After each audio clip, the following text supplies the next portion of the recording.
E nós que aqui ficamos, meus queridos, nós no dia de hoje estaremos dando início a mais uma série de mensagens, e esta é a última das 10 marcas que nós como igreja começamos a ouvir e a ser ministrados durante todo esse ano.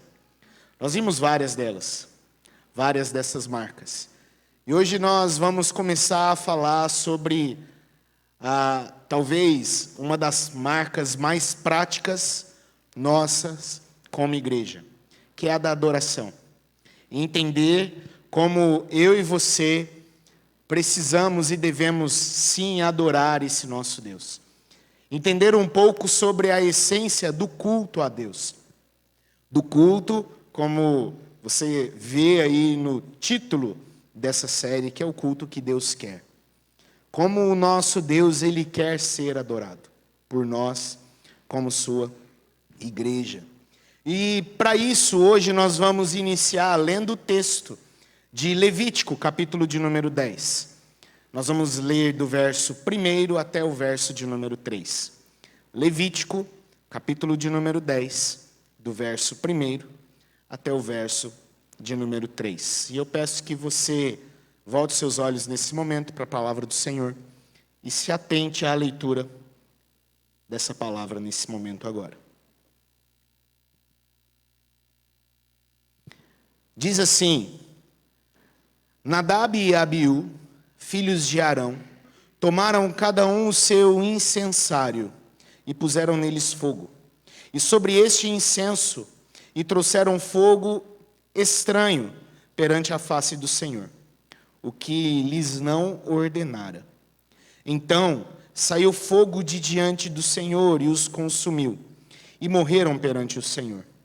E falou Moisés a Arão: Isso é o que o Senhor disse: Mostrarei a minha santidade naqueles que se cheguem a mim, e serei glorificado diante de todo o povo. Porém, Arão se calou. Somente até aí a leitura. Feche seus olhos mais uma vez. Vamos nesse momento orar ao Senhor. Ó Deus amado e Deus santo, muito obrigado pela tua palavra. Ó Deus, a palavra do Senhor nesse momento, Senhor Deus, ó Pai, é o que fala aos nossos corações. É a revelação do Senhor e a tua vontade, Deus, sublime, santa, verdadeira para a tua igreja. Ó Deus, e que nesse momento, Deus, o Senhor venha, através dela, falar aos nossos corações. Trazer, ó Deus, verdades e aplicar, ó Deus, ó Pai, estas verdades às nossas vidas. É o que nós te pedimos, Deus, em nome de Jesus. Amém. Amém. O culto que Deus quer. Qual é o culto que Deus quer? Esta é a nossa série, e hoje, iniciando essa série, nós vamos falar sobre o culto segundo Deus. Entendendo que o culto que Deus quer é o culto segundo Ele mesmo. É o culto segundo a vontade desse próprio Deus. É o culto que esse próprio Deus determinou e exemplificou, e mostrou e revelou a nós na sua palavra. Essa noite eu gostaria, queridos, de responder com você pelo menos 3 perguntas. A primeira é: o que é o culto? Uma pergunta importante para todos nós. A segunda pergunta é: para quem é o culto? E a terceira pergunta é: de quem é o culto? São 3 perguntas importantes que eu e você precisamos entender. Mas para estarmos prontos para responder a estas 3 perguntas, é importante entender qual é o nosso ponto de partida. Por onde a gente começa? Qual é a base? Qual é, então, o ponto de partida do nosso entendimento para saber o que é o culto, para quem é o culto e de quem é o culto? O ponto de partida para essas 3 perguntas começa com o entendimento de quem é o Senhor. Precisamos conhecer o nosso Deus para adorar esse Deus. Precisamos conhecer o nosso Deus para, diante dele, prestarmos culto a ele. Nós precisamos entender isso. E o que eu quero dizer com o fato de que é necessário entender o nosso Deus? Existe um autor de livros de ficção, e ele é muito famoso, e o seu nome é Neil Gaiman. E Neil Gaiman, ele escreveu vários livros, vários e vários livros, livros que foram vendidos e muito vendidos. E talvez um dos grandes livros famosos que Neil Gaiman escreveu, um livro até que se tornou posteriormente uma série, é o livro Deuses Americanos. E nesse livro Deuses Americanos, Neil Gaiman, ele imagina os deuses das variadas mitologias, de diversas mitologias, vivendo no nosso mundo e vivendo na nossa época, no século 21, como se esses deuses de diversas mitologias imortais passassem então a viver a vida comum. Por quê? Com o passar dos anos, dos séculos, das eras, esses deuses perderam seus seguidores. Esses deuses perderam aqueles seus devotos. Então, eles continuam imortais, porém perderam os seus poderes, porque não há devotos. Não há aqueles que se lembrem desses deuses mais.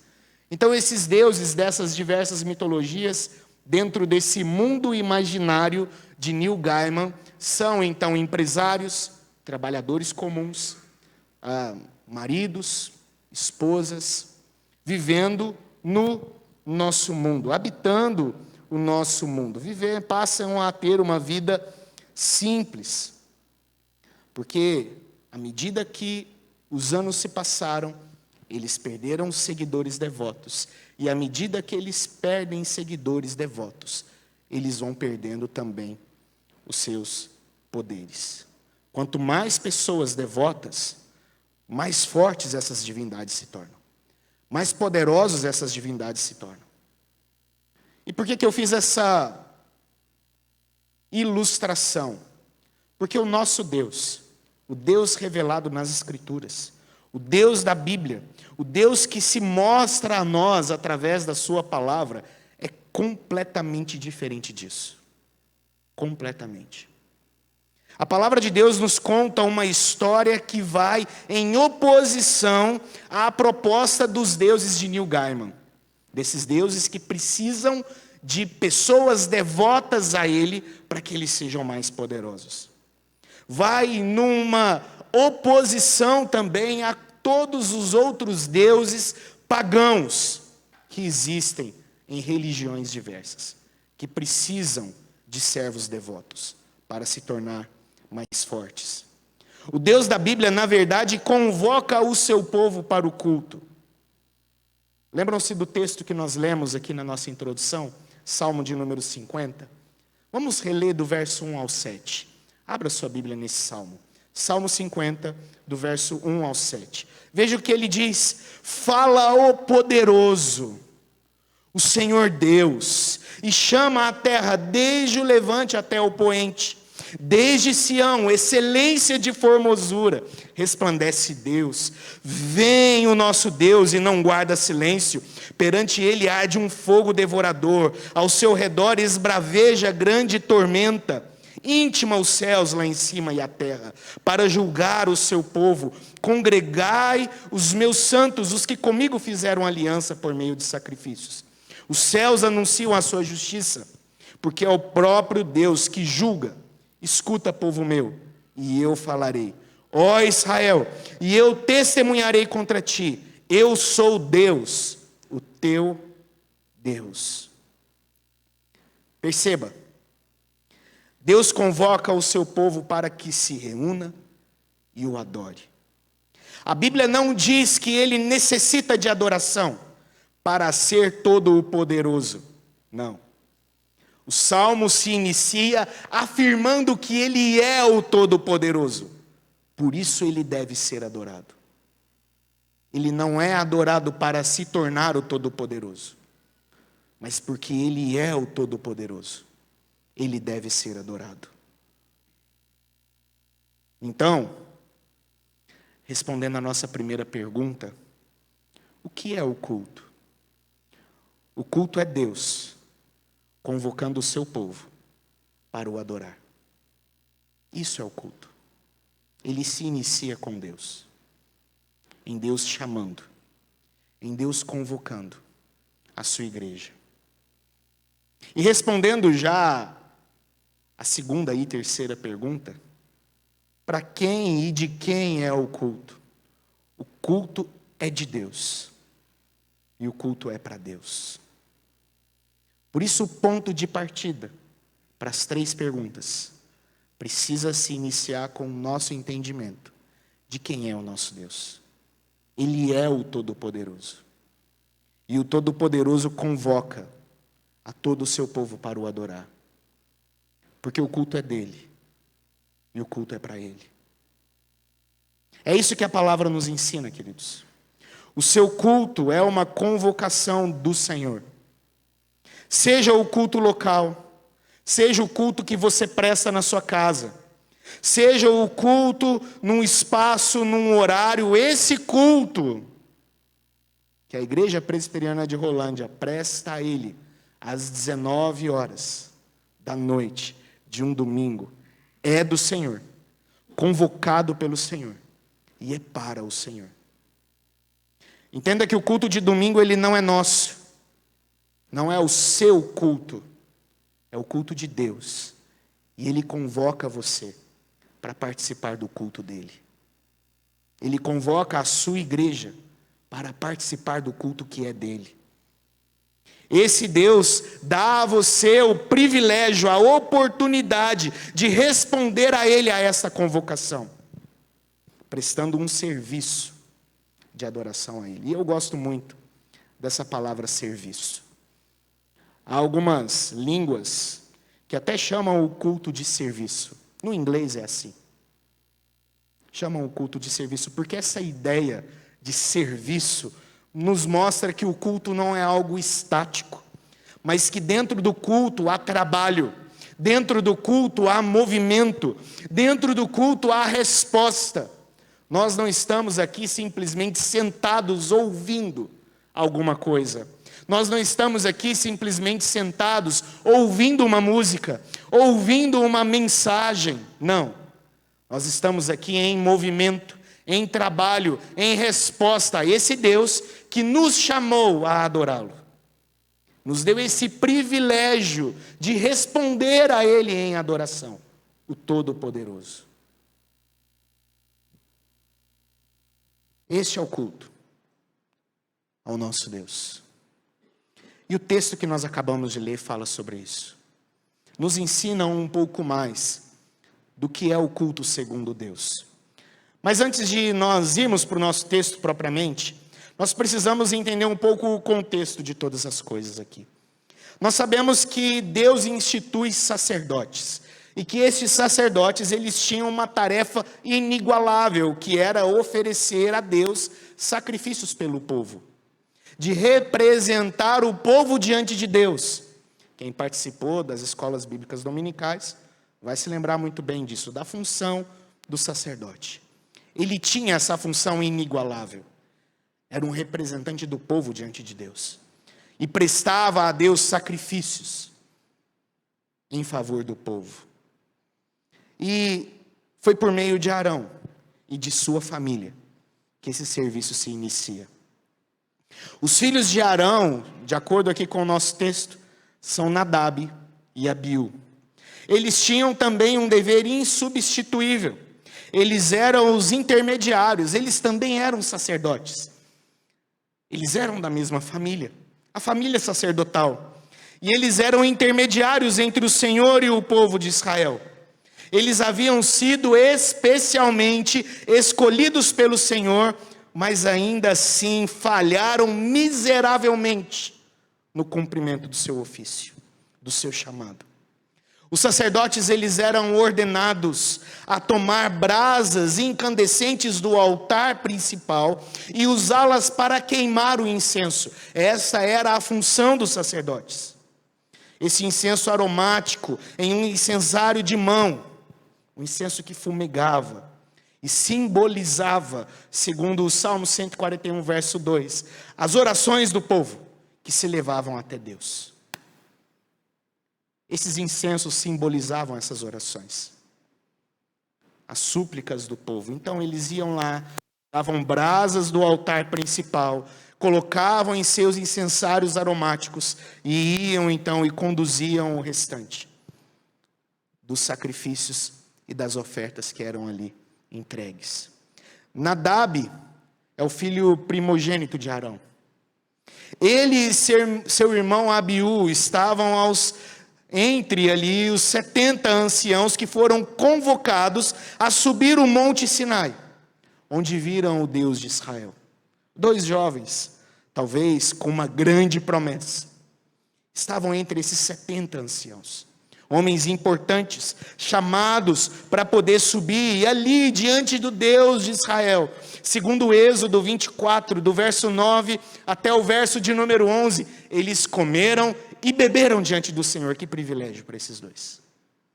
Que grande privilégio para Nadab e Abiú. Jovens promissores. Talvez uma grande esperança do povo de Deus. Uma grande esperança de Israel. Agora eles estão ali entre os filhos de Arão, que são ordenados como sacerdotes. Um outro privilégio.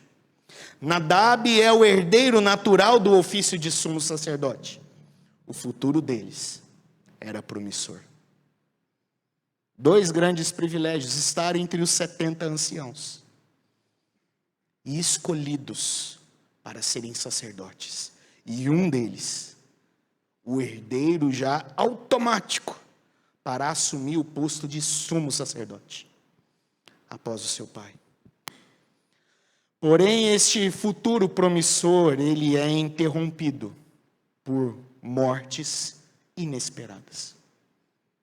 2 mortes inesperadas.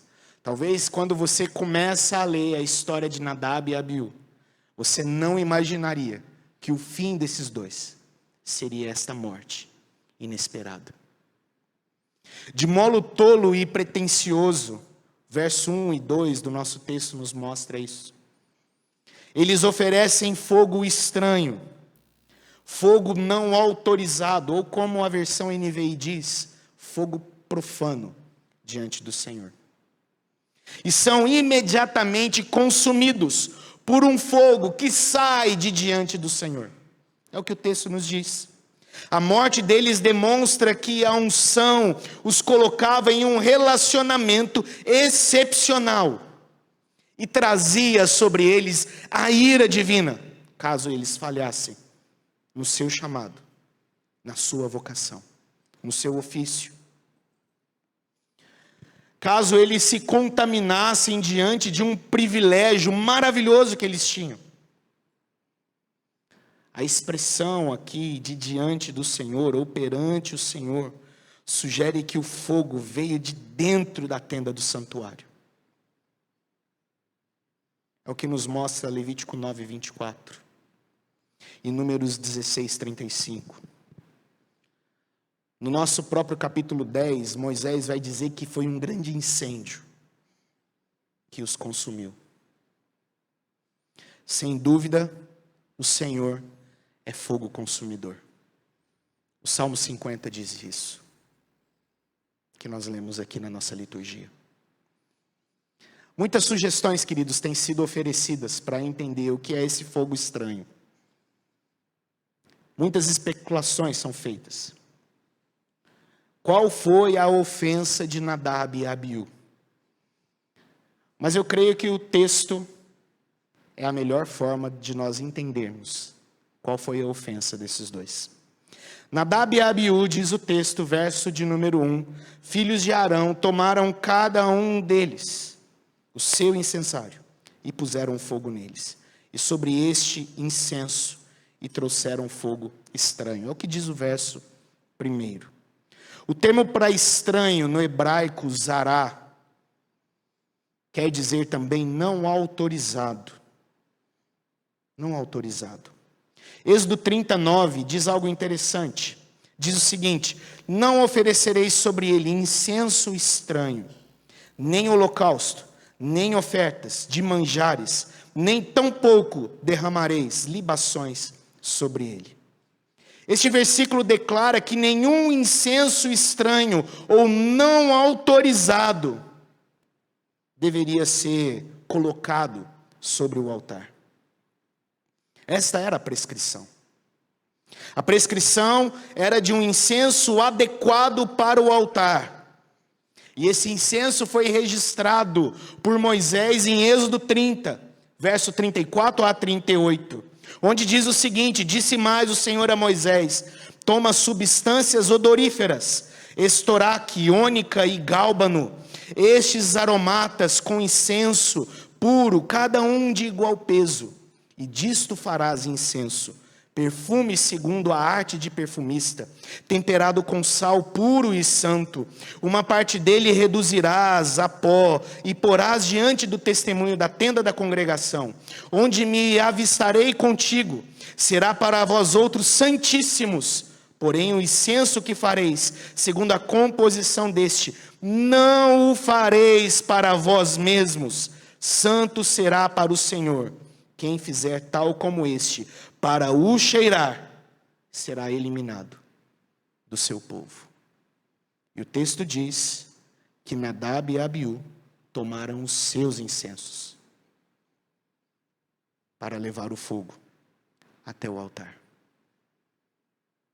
A descrição do texto é que havia um próprio, e este era consagrado para o uso exclusivo diante de Deus. Ele devia ser usado somente na tenda do santuário e nunca ser usado para qualquer outra coisa. Não deveria ser usado. Ele é santo e é para o Senhor. Tudo o mais era estranho. O que passasse disto era fogo estranho. Isto é o que o texto nos ensina. Nadab e Abiú levaram aquilo que não era autorizado por Deus, aquilo que não havia sido prescrito por Deus. Levaram este algo estranho, não adequado para o altar. Verso de número 3, o nosso texto continua. Os sacerdotes eram aqueles, como eu disse, que desfrutavam mais perto da presença do Senhor. E isso certamente significava que o que se esperava dele, que se esperavam desses sacerdotes, eram que eles fossem também consagrados, diferentes, santos.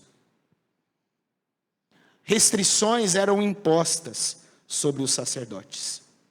Restrições eram impostas sobre os sacerdotes e sobre as suas famílias. Levítico 21, do verso 1 a 16, nos ensina sobre isso. Os sacerdotes ofereceram um fogo ilícito, de uma fonte não revelada, que sem nenhuma motivação citada, e é intrigante. Por que eles agiram dessa forma?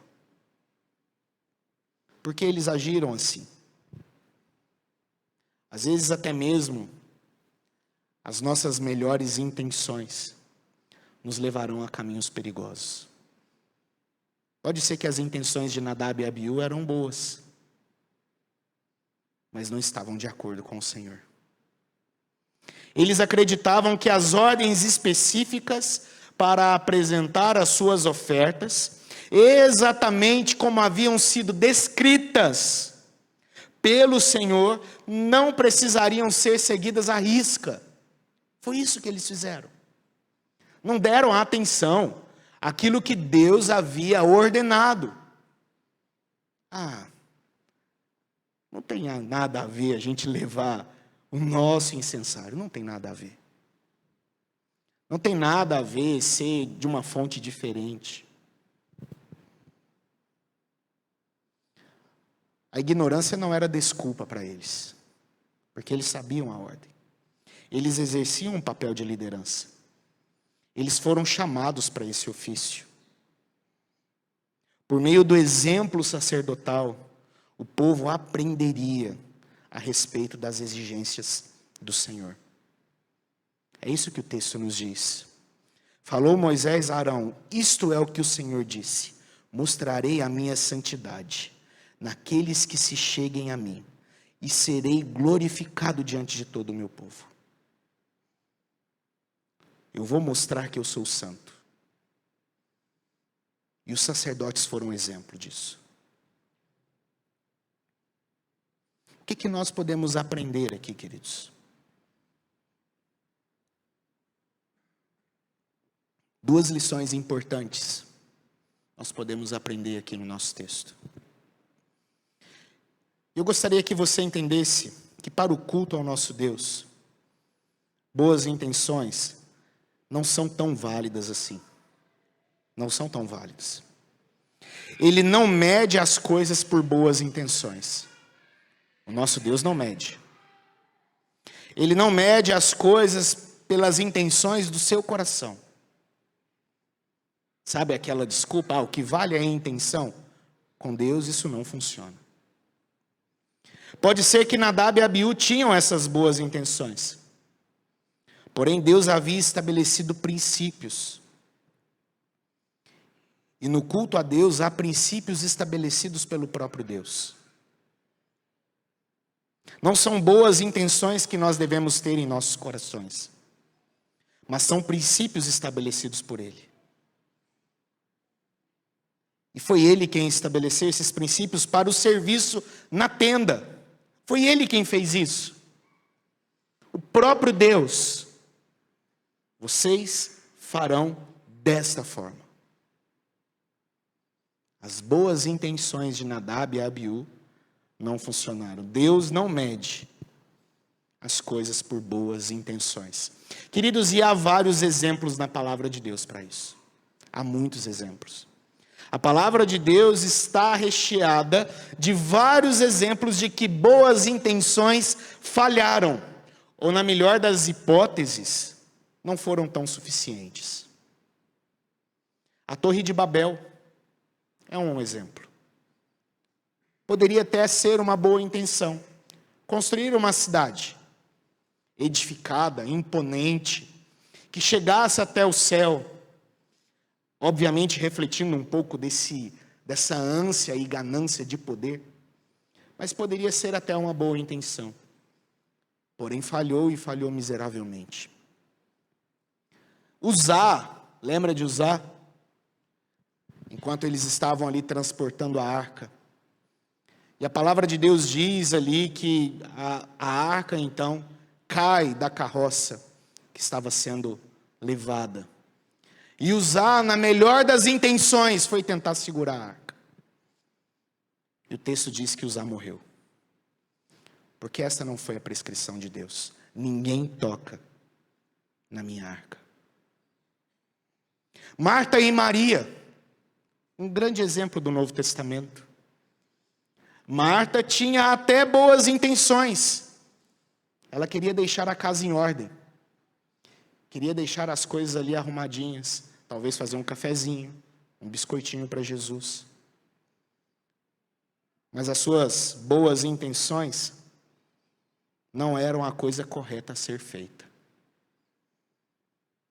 Por isso Jesus olha para Marta e diz: Marta, você está preocupada com muitas coisas, porém só uma é importante. Ser como Maria, que está aqui aos meus pés, me ouvindo. Suas intenções são até boas, mas não são as intenções corretas. Uma lição importante, queridos, para nós, e é a primeira lição aqui, é que o culto segundo Deus é o culto onde Deus estabelece como Ele deve ser adorado. Deus estabelece. E o verso 1 e verso 2 do nosso texto nos mostra isso. Nos mostra que no culto segundo Deus não cabe achismos. Não é aquilo que eu acho que deveria acontecer no culto. Não é aquilo que eu acho que deveria ser o culto. Afinal, o culto é dele. O culto é dele. O culto é para ele. O culto não é nosso e nem é para nós. Então, no culto a Deus não cabe aquilo que eu acho, mas cabe aquilo que Deus prescreve. Deus é o autor. Deus é quem convoca. Deus é quem inicia o culto. Se há um autor e autor principal do culto, este é o próprio Deus. Entenda, querido, que o nosso culto, ele não se iniciou porque você e eu estamos aqui. Ele não se iniciou porque o nosso contador aqui chegou a 0 e o prelúdio foi tocado. Não, nosso culto não se iniciou por causa disso. O nosso culto, ele se iniciou e acontece porque Deus convocou. E esse Deus está aqui. Então, porque Ele está aqui, há culto a Ele. Porque Ele convocou, há culto a Ele. Por isso o culto se iniciou. Fala o poderoso. Aquele que chama do levante ao poente. A essência do culto, o início do culto, é a convocação do próprio Deus. O culto é segundo Ele, não é segundo as nossas vontades. Não é segundo o que nós queremos. Eu gostaria que o culto fosse assim. Não, não é dessa forma. Então, se eu e você queremos prestar um culto que agrade a Deus, a base, o solo, o fundamento pelo qual esse culto acontece, a nossa adoração acontece, deve ser a revelação de como Deus quer ser adorado. Nós chamamos isso dentro da teologia de princípio regulador do culto. A palavra de Deus, que regula, que mostra como deve ser o culto a Deus. Se eu e você fomos convocados, precisamos observar como Ele quer e deve ser adorado. Existe um texto que eu gosto muito e que nos ensina sobre isso. João 4, 23 a 24. Abra sua Bíblia. João 4, 23 a 24. Mas vem a hora, e já chegou, em que guarde essa palavra, verdadeiros adoradores adorarão o Pai em espírito e em verdade. Porque são estes que o Pai, guarde a segunda palavra, procura para seus adoradores. Deus é espírito, e importa, guarde essa terceira palavra, que os seus adoradores o adorem em espírito e em verdade. Verdadeiros, procura e importa. Eu gostaria de chamar a sua atenção para essas palavras. A palavra verdadeiro traz uma ideia muito interessante aqui para nós. A ideia original aqui é de correspondentes.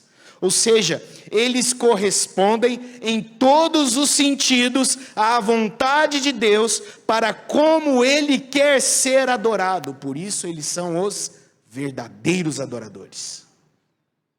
Eles estão em sintonia com a vontade de Deus. Eles correspondem. Sabe quando você está montando um quebra-cabeça e às vezes você fica tentando encaixar uma peça, mas ela não é dali. Ela não corresponde àquele local. Somente a peça certa é a verdadeira. A ideia aqui desse verdadeiro traz justamente esse sentido. Eles são verdadeiros, eles são genuínos, porque eles estão em conformidade com a vontade de Deus. E o texto diz, são esses que o Pai procura para ser os adoradores. Deus procura aqueles que correspondem à sua vontade. Esses o Pai procura para serem os seus adoradores. Ele procura aqueles que adorarão em espírito, mas o adorarão em verdade, segundo a sua vontade, segundo a sua palavra, segundo a forma como Ele mesmo quer. Esses são os verdadeiros adoradores. Deus é espírito, e o texto continua. E importa que os seus adoradores o adorem em espírito e em verdade. O verso 24 também é maravilhoso. Maravilhoso esse verso. Mas é interessante que quando nós olhamos para o original desse texto, o sentido ele se aprofunda. Não estou dizendo que o sentido muda, que no original traz um outro sentido. Não, não é isso. Mas eu estou dizendo que quando nós olhamos para o original, nós percebemos novas camadas dentro desse texto. E o que nós percebemos aqui quando nós olhamos para esse texto no original, que essa ideia do importa, a ideia é de ser fundamental, necessário que a adoração seja feita em espírito, mas também em conformidade. Por isso importa, é fundamental. O que quer dizer que Deus não aceita qualquer adorador. O verdadeiro adorador, ele traz marcas de ser um verdadeiro adorador. Por isso importa, por isso é fundamental que seja em espírito e em verdade. São esses que o Pai procura para ser os seus adoradores. Deus estabelece princípios, queridos. Ele estabelece princípios. Ele não quer ser adorado de qualquer maneira e de qualquer forma. E aqui está o problema. Nós temos uma pequena dificuldade com os princípios de Deus. Nós temos dificuldades com os princípios de Deus porque nós trocamos os princípios por modelos e formas. A gente troca. Nós preferimos modelos e formas do que princípios. Valorizamos os modelos, valorizamos as formas, mas deixamos de lado aquilo que é princípio. Às vezes você procura igrejas, querido, pelos modelos de culto. Porque o culto lá é assim. Porque o culto lá é diferente. Porque lá tem parquinho para as minhas crianças. Às vezes nós procuramos igrejas fundamentadas em modelos e em formas, mas deixamos de pensar e de ver princípios. E Deus quer ser adorado mediante os seus princípios e não mediante formas. Estamos atrás de modelos, estamos atrás de formas. E por muitas vezes nós sacramentamos, porque o que vale é o modelo da igreja tal. O que vale é a forma. Mas o que é sacramentado por Deus são os seus princípios, e não os seus modelos, e não as suas formas. Ele quem te convocou. Ele quem iniciou. O culto é dele. E segue a sua vontade. A vontade dele. E segunda e última lição. De acordo com o verso de número 3 aqui do nosso texto. O culto segundo Deus.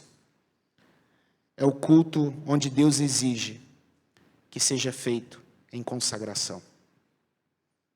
É segundo os seus princípios. E feito também em consagração. A resposta do povo de Deus deve ser feita em santidade. A resposta do povo de Deus deve ser feita em consagração. É também algo fundamental, queridos, para o culto a Deus. Para esse culto. Deus mostrará a sua santidade naqueles que se aproximam dele. Isso me mostra algo muito importante.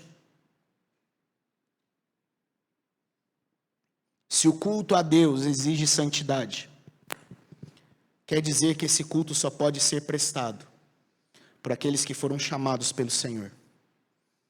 Só pode ser prestado por aqueles que foram lavados e redimidos pelo sangue de Cristo Jesus. Ele só pode ser prestado por aqueles que foram salvos por Cristo Jesus. Ele só pode ser prestado por aqueles que agora, uma vez salvos, estão no processo de santificação. Porque é necessário consagração para adorar a Deus. O ímpio não cultua o Senhor. Na verdade, o apóstolo Paulo vai dizer que o ímpio trocou a glória do Deus incorruptível em semelhança de homem corruptível. Romanos capítulo 1, ele nos diz isso. Não existe essa de que todos os caminhos levam a Deus. Não existe essa. A não ser que você esteja dizendo sobre o juízo final. Aí sim, todos um dia se prostrarão diante do Senhor. Porém, alguns para juízo. Vertentes religiosas, queridos, que não têm Cristo como centro. que não tem Cristo como sendo o único mediador da igreja, que não tem Cristo como sendo o único mediador entre Deus e os homens, que não zelam pela palavra, que não creem na suficiência das Escrituras, que floreiam o Evangelho para que ele abrace e aceite pecados, não estão conduzindo o povo para uma consagração. O que é fundamental para o culto a Deus. Fundamental. Hebreus 12:14 diz: segui a paz com todos e a santificação, sem a qual ninguém verá o Senhor. Sem santificação e consagração, não presenciamos a Deus. Não presenciamos o Senhor. Talvez você chegue aqui, querido, todo empolgado, todo feliz, todo animado, todo contente, mas porém sai daqui triste. Talvez falando que a palavra não falou nada com você, o louvor não falou nada com você. As músicas não tocaram meu coração. Nada tocou meu coração. Mas a pergunta que fica para nós é: será que aquilo que nos trouxe empolgação, ou será que a nossa empolgação não era decorrente de um coração sujo, que precisava ser consagrado a Deus? Talvez precisamos gastar mais tempo orando ao Senhor e nos preparando para o tempo de culto a Ele, consagrando as nossas vidas para o adorar como povo dEle, porque é assim que Deus quer ser adorado, por um povo consagrado, santo a Ele, que ao cantar, canta com alegria, que ao levantar mãos, levanta mãos santas a Ele, que se preparou, que orou, pediu para que o Senhor falasse com ele, pediu para que o Senhor ministrasse, pediu para que os seus lábios proferissem canções com um coração alegre, santo, lavado pelo Senhor. Nós precisamos gastar mais tempo da nossa semana nos preparando para esse momento, nos preparando para o culto a Deus, nos preparando para a adoração ao Senhor, para o louvor ao Senhor. Nós não estamos aqui de brincadeira, queridos. Nós não estamos aqui fazendo teatro, cena. Estamos aqui adorando um Deus santo. Talvez Nadab e Abiú achavam que é só mais um dia. É só mais um sacrifício. É só mais uma brasa. Nós não podemos vir para cá achando que é só mais um culto. Nós não podemos vir para cá achando que é só mais um momento de cânticos. Nós não podemos vir para cá achando que é só mais uma palavra que eu vou ouvir. Nós não podemos tratar o culto a Deus dessa forma. Nós não podemos tratar a adoração ao Senhor dessa forma. Foi Ele quem nos convocou. E para mim e para você é um privilégio responder a essa convocação. É um privilégio. Não há algo igual a isso. Sublime como é isso. Não há. O Deus Criador de todas as coisas chamou você a cantar louvores a Ele. Chamou você a adorá-lo com toda a sua vida. O culto é segundo Deus. O culto é estabelecido por Ele. E Ele é prestado com consagração. Entenda isso. Essa é a essência do culto ao Senhor. Esta é a essência do culto que agrada a Deus. Onde nós entendemos os princípios e fazemos com o coração consagrado. Que Deus nos abençoe, queridos. Que Deus nos abençoe em nome de Jesus. E a minha oração é que no próximo culto, semana que vem, e enquanto nós aguardamos essa semana, esse próximo domingo, nós venhamos investir tempo, colocando os nossos corações diante do Senhor. Orando a Deus para que o próximo culto nosso seja um culto prestado com mais consagração, com mais alegria, com mais devoção, com mais santidade. Que nós possamos orar por isso. Nós possamos suplicar por isso, clamar por isso, em nome de Jesus. Amém? Que Deus te abençoe. Que Deus continue falando as nossas vidas. Que Deus continue mostrando a nós a sua vontade, os seus princípios e o seu querer. Em nome de Jesus Cristo. Vamos orar nesse momento. Gostaria que você